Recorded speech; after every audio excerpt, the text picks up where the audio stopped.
com'è possibile cambiare questa previsione se solo le donne, cioè soltanto la metà della popolazione, è interessata a questo cambiamento? La disparità di genere è un problema che riguarda tutti noi. E per superarlo abbiamo bisogno che tutti siano coinvolti. Per questo dico E for She. E for She. Perché tutti dobbiamo aspirare ad un futuro in cui donne e uomini siano sullo stesso piano. Con le stesse possibilità di scelta.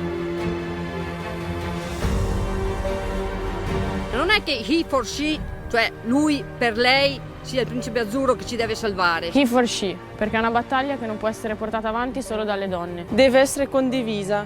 Insieme. E for She. Per le nostre mamme. Per le nostre sorelle. Per le nostre amiche. Per le nostre compagne. Per le nostre mogli. Per le nostre figlie. Ma anche per i nostri figli. He for She. Insieme. He for She.